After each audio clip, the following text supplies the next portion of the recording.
Design is a relationship.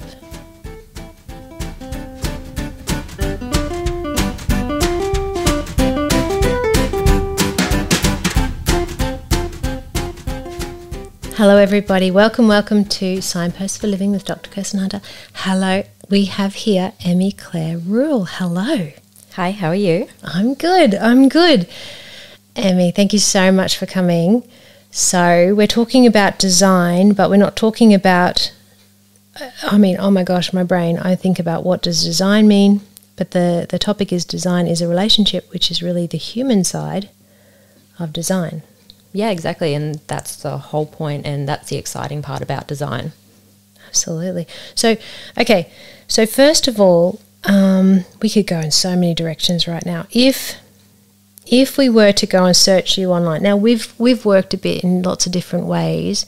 You've come and helped me in the book world with regard to branding and understood the concept and been amazing with helping me with brand books. Everyone, if you need to know what a brand book is, ask me. And you've educated me. So that's our history, which is very, very cool. But your history is kind of a bit all over the shop with regard to getting to the design world. You've kind of come at lots of angles that I think come together. Yeah, I think that's pretty good. How did you get into this world? What's your background? How did it all evolve? What's your story? I had the parents telling me that I was very good at maths and very good at art. And so bringing them together, they say, do architecture. So that's originally how it started. And your dad? Oh, engineer. Dad's an engineer. Yep. Is there a link there? Not too much. I think I've always been around construction. So my most relevant childhood memory is the smell of wet concrete. Really? Yes. And Mum always tells... know what that smells like, wet concrete. Wet concrete? I don't know. I don't know. It just takes me back to being on a construction site, our house being built around us, Mum helping tie the steel off with Dad. And so, because it was very engineering, it was glass, concrete, steel, brick. Again, no idea. Tying steel off. No idea what you're talking about. But that's normal to you, right? Yeah, completely. Well, there you go. So you did grow up in the building world. Yeah, I guess I did. I don't think I realised how much it had impacted me until I was out there on site and in construction. You had a reference point. Yes. When other people might not have. Yes, correct. Okay, so then you went and said, rightio, off I go, studying architecture. What was your plan at that point? Get through the course. It's quite long. So no real defining moment. I do know when I was doing architecture, they were asking us to design these big buildings, and I hadn't been in anything bigger than my school auditorium. And so I knew I needed to go and see the world. Yeah. And then you actually understand volume and space and how people interact with different environments. You can't understand the functionality unless you've been in that space as it functions. Yeah, correct. Yeah, it's very lived in, isn't it? It's either just all assumption or kind of made up. And that's what I always push, that design isn't magic. It is working with people and understanding how they use the space. And until you can talk to those people who use it or be part of it, you're really just guessing. You know, I used to own a black Mini. Random. Okay. Work with me. Yep. And I don't know about you, but I think black little minis are great. And my understanding of the way that a Mini was designed is they got 4 people to sit on chairs, and they drew a box around them, and they said, what is the minimal space required for a vehicle for these people to sit? Yeah. And I just went, that is so great. They didn't say, hey, here's a car, we're going to fit the people into the car. They said, here's the people, we're going to fit the car around the people. That's very human-centric. Thank you. It appealed to me, and I think that kind of, tickled my fancy. So you make me think of a Mini. No, that's exactly how design should be approached. Right. It can't be the other way around. What's the human factor? What's the function? What do we need? Yep. And then how do we tailor what we're creating around the functionality, how it's going to be used, people's needs? Exactly. So therefore you have to understand people. Yes. So there's a lot of psychology in design. Yes, there is. And that's why I've invited you along today. Wonderful, thank you. So then you went and studied architecture, and where to from then? I actually changed to interior design and got to go on this amazing design tour, and I think I've seen inside lots of different churches in France and Spain. There you go. So you went on that kind of avenue, all of which interlinks, of course. That one actually was quite good because they really pushed you into your thinking, why are you making that choice? Yep. And so I didn't really get that so much in architecture, but when in interior design, they're like, but why would you do that? And just that constant why is really just bringing it back to you're spending someone else's money, you're doing a brief for someone else, so you've got to be able to have it evidence-based. It's got to be tailored to the person. Yeah. Okay, so I didn't know this. This is very interesting. We'll talk more. And then what happened after that? Then I think I went back to architecture. I went and worked for a bit, and then I went back to architecture to finish it all off, because once you're in interior design, you realise you've just got the room, and architecture gave you the building. Then I went out and worked for a bit, but I ended up in construction, which I started to learn. I got based on site, and so I was actually part of the site team, working with them every day, seeing the building go up around me, and I just thought it was amazing, all of these humans that were literally building, while in design it was very much on paper and or on a computer screen, and I just really enjoyed that interaction and knowing how many people it takes to bring a whole building out of the ground and make it usable. That's a very, very cool idea, isn't it? I know whenever I've built a house, when you actually get it built out and you get to walk in those rooms and you see the walls go up, it's just so three-dimensional and pretty inspiring. So then what? Then I did a detour over to Fiji and was involved with some hotel design over there, which was very interesting because we got to experience really brand experience, because people would talk about the guest experience and how they wanted the guest to arrive at a certain area, and then what they got in the room and the different experiences they could experience at the actual resort. And so that was more about the journey throughout the spaces, not just about what you were picking in the space. And then you always have to think about what goes on inside a hotel room. You have to make things that are like quite tactile but usable and stable. That doesn't sound like a detour at all. It just sounds like a lovely location. It was an interesting one. Yeah, okay. Pros and cons. Yeah. And then what came next? So then I returned to Australia, and I actually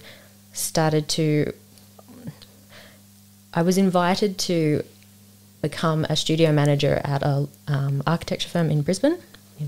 Yep.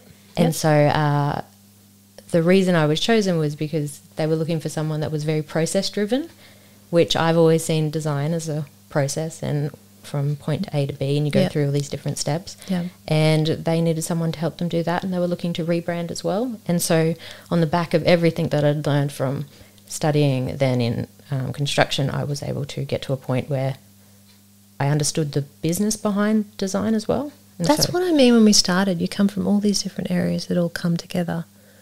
Very, very helpful, I think.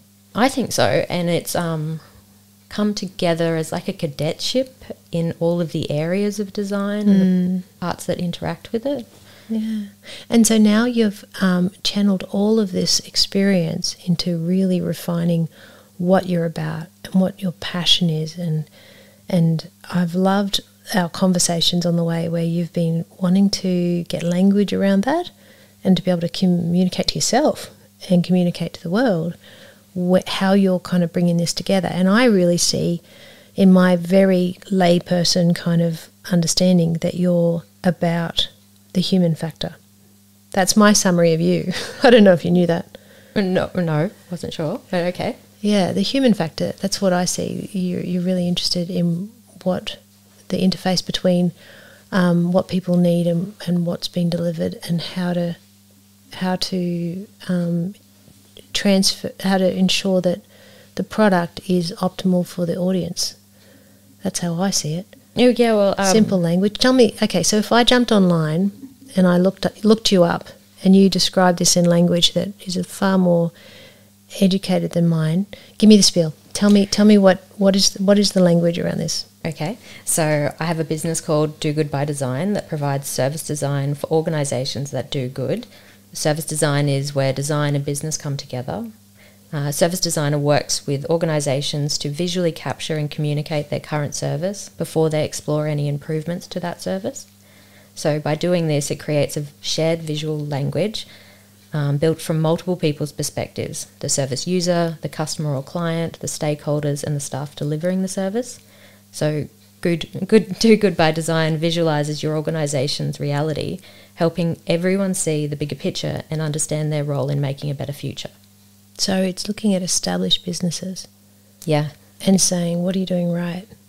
What could you improve? Definitely, because I really like the idea of renovation to a business, because I think that all organisations that are standing have good bones to work with, and it's just about tapping back into them and finding the good stuff. So, okay, when people think of the word design, would they necessarily think of how a business is run? Is that what you're talking about, or are you talking about the physicality of the business? I think it all plays into it, because when you talk about the physical, you might be talking about, like, say, an office space. Well, you might have clients come into that office space. So are you giving them the same experience that they would have online? So it's about translating whatever you're trying to give to that client or customer through the processes, whether that be the physical space that they're in, the telephone conversation that they're having with some of your staff. It all needs to be thinking about what they need and what you're helping them achieve. So when we talk about design, my brain's split in two. I think about the functionality of the space they walk into, the process that they engage in, but also design is very much to do with branding, isn't it? And communicating what they represent, and so that's kind of very much what that phone call might be about. Yeah, and so if you want to have a brand that comes across as warm and welcoming, you want to make sure that your staff are coming across like that on the telephone, or when someone walks in, to make sure that you stand up and look them in the eye and say, welcome to so-and-so, instead of just like, oh, hi, yeah, please sit over there. And people take a lot of that as assumed knowledge of their staff, and often people won't give their staff a little script to even start. So it's really, what is your experience? And whatever taps into that is design. Yes. Yeah. Oof, I could come work for you. So why this area? Why are you so interested in people's experience? Why are you so interested in this renovation of established businesses from a design perspective? I think it's important that people have a place of work that they go to that they enjoy and they kind of celebrate that they're part of. I think when you come home from work, you talk about it to your friends, your family, whether it's good, bad or ugly. And a huge portion of your life is spent at work. Exactly. And so people want to feel like they're doing something for a bigger purpose. And I think by an organisation saying, our staff, we want them to be happy because we want to deliver this bigger service to the public or to their clients, I think it all just comes together and people can go away with a positive experience, rather than, I didn't like that, or I'm overworked and I'm stressed because I have to do this, this and this all the time and nothing ever gets fixed. And I think there's an opportunity for people to talk to their staff, talk to their customers, and bring it all together. And I think design is the way to do that. It's really interesting that you've taken a focus on business as opposed to buildings or individual rooms or purely online branding or branding with marketing. Do you know what I mean? I think it's a really interesting area. It's incredibly important. I mean, how many businesses are that we have an exchange with in our day-to-day life? Enormous. And our decision to return to that business or continue is based on our summary of our experience with that business. So there's no question it's incredibly important, but I think it's a really fresh head to realise that demand, but also to feel a passion for that area. Yeah, I think it also comes back to when I was in construction, I learned about contracts and understanding them as the rules of the game. And so when I moved more into business, I could see different governance structures and processes that people would have in place. What does governance structures mean? Oh, okay. So the simplest term is the rules of the game of how you're playing in that space. So rules and regulations, policies. Yes. Yep. So kind of like the boring, dry stuff. Mm. Well, I think that they also need to have a bit of brand imbued into them as well. Mm. So I just saw an opportunity to make that more exciting. Can I go back like 10 steps? Do you think in architecture that the human factor is taken into account? You know, what the client wants? Yeah, I definitely do. They drill that into you. They give you this sense of design thinking, which is putting that human at the centre. I think the balance that needs to come through is there's a client or a customer, and then there's a user. So they might be two different things. So if you think about social housing, you might have the government that is building these houses for tenants to move into. So they are the user and the government is the client. So you have to balance that. So the person with the money versus the person who uses it. Yeah. And so you've got to be mindful of the person who's using it, and they might not necessarily have a voice. Yes, and you need to bring that voice to the front. But then I think that's also where you need to make sure that you are paying attention to what the client needs, because ultimately you can't do everything for the user because the client is paying for it and they have certain things that need to be achieved. So it's about finding that balance between the three parties, and you as the designer is kind of the medium to do that. And then from our previous conversations, if you don't mind me jumping in, we've talked about the someone has the architectural designs, they've got the engineering happening, and then they're building it. And you seem to have a particular flair for looking at something and saying that's not going to work. And I think that's the human side as well, isn't it? It's sort of saying, okay, there's maybe it's common sense, but I don't really know what I'm talking about, but maybe you do. Do you know what I mean? You've also got this side of you which is about the practical implementation and making sure that something practically can happen in a time frame with resources, and what's not thoroughly done or not done. And there's a human side in there as well. Yeah. So I think the best one to describe it is sometimes with design you can get a really pretty picture but not a house. And that picture, what does that mean? So for example, you could spend a lot of time designing. You could engage a designer to design a house for you. That designer could not think about the site that much, could not think about the budget, could not think about the engineering, and they come up with this beautiful, really on-trend looking building that you're like, oh my God. Aesthetics, yeah. Yes, and you show your friends and you're so excited, and then when you move to the next stage within design, you kind of get a reality check and you have to go back and you have to change all of that. Not practical. Yeah.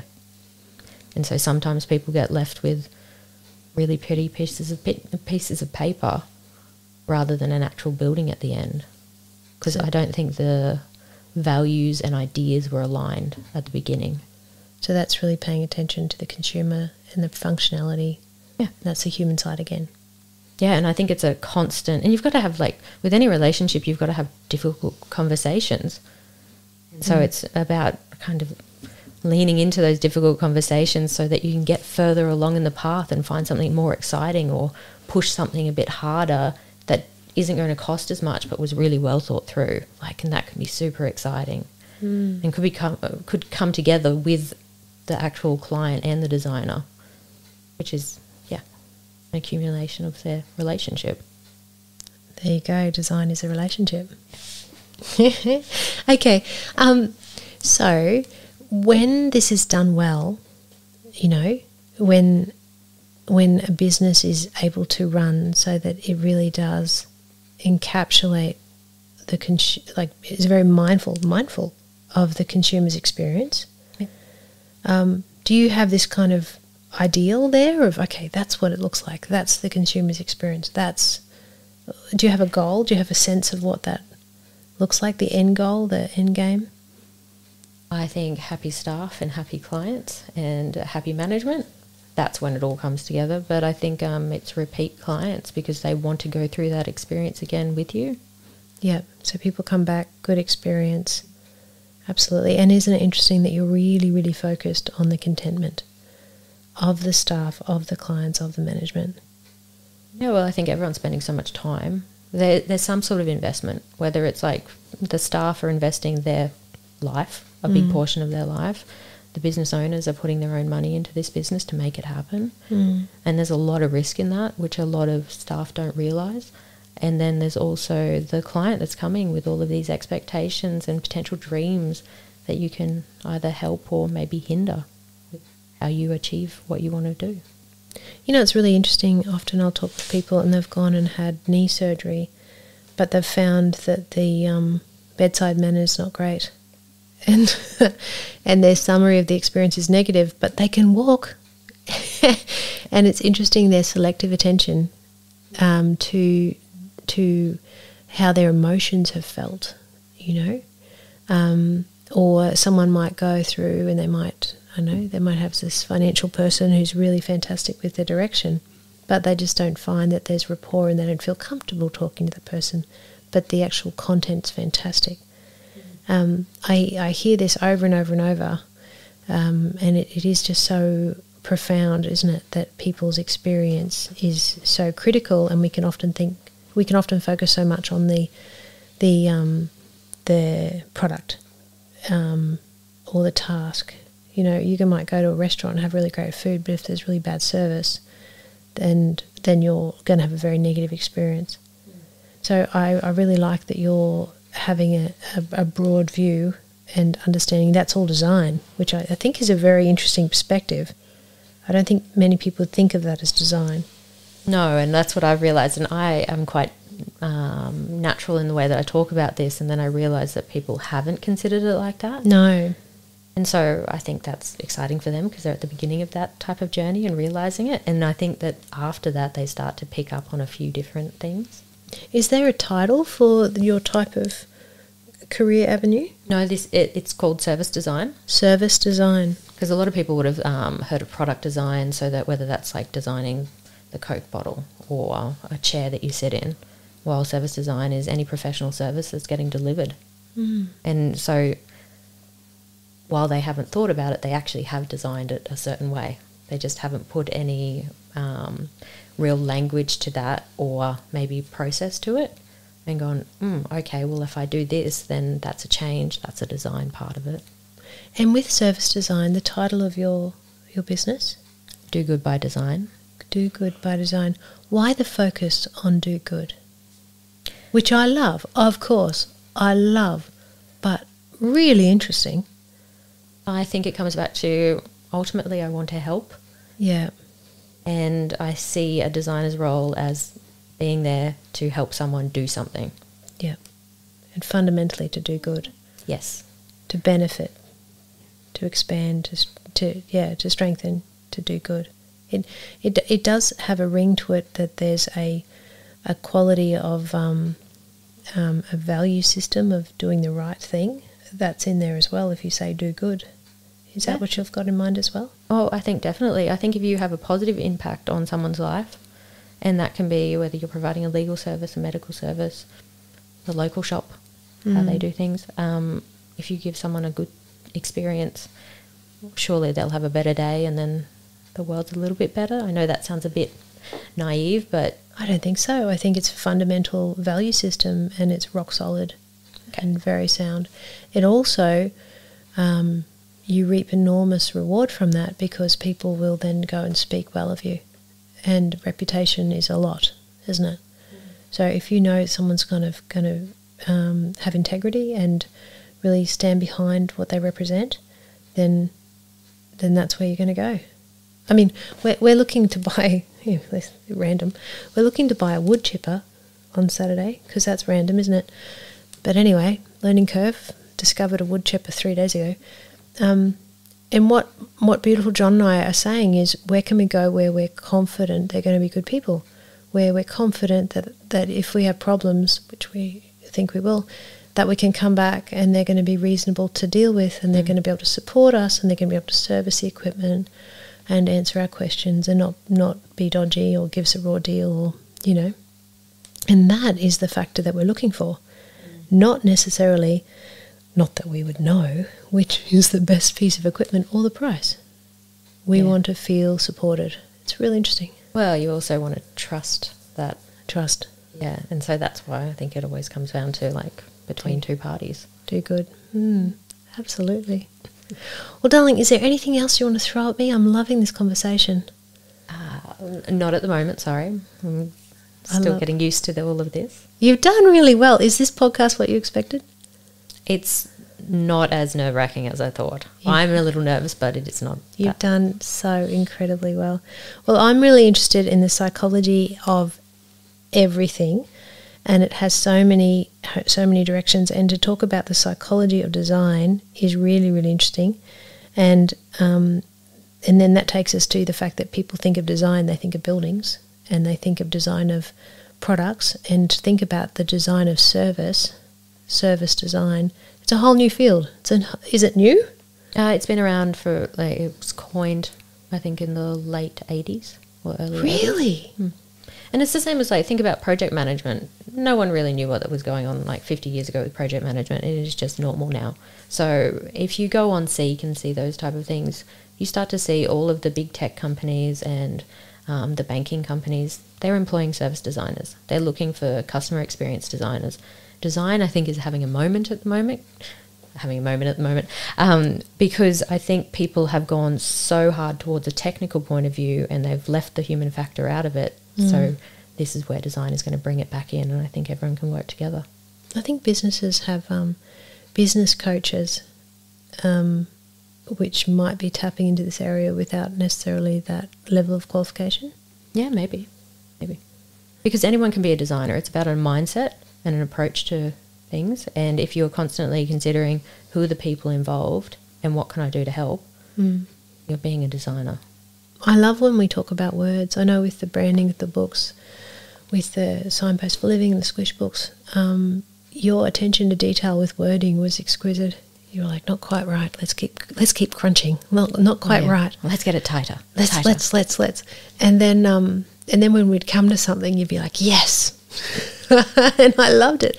That was the design of words, which was to do with branding. I just loved it. It was a real education for me, which I knew nothing about. But the thing is, it was all of your content, but it was taking like my perspective on it and going, oh, it could be said this, and you have 6 books to talk about. Yeah. And we were just trying to distill down to just a little short sentence that really captured what you were about. And that was an exciting goal, and that was just coming through with conversations that we were having and tic-tacking.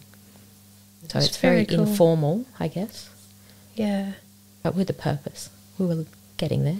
It's all communication, isn't it? It's all relating, connections, psychology. Correct. There you go. Well, darling, Emmy-Clare, thank you so much. And guys, I'm sure I'm going to put on links to your business if you're up for that. Yeah, that'd be great. There you go. So you can chase her down and check her out. That sounds really good. So thank you for coming along. Here we are on Signpost for Living with Dr. Kirsten Hunter. If you want to catch me on the website, kirstenhunterauthor.com, lots of resources there, free resources, and all the books as well. Facebook and Instagram, Kirsten Hunter Author, Twitter, Kirsten Hunter AU, and we've got the YouTube, Psych in Your Car. Emmy-Clare, thank you so much. I appreciate your time. No problem, thank you. See you, darling.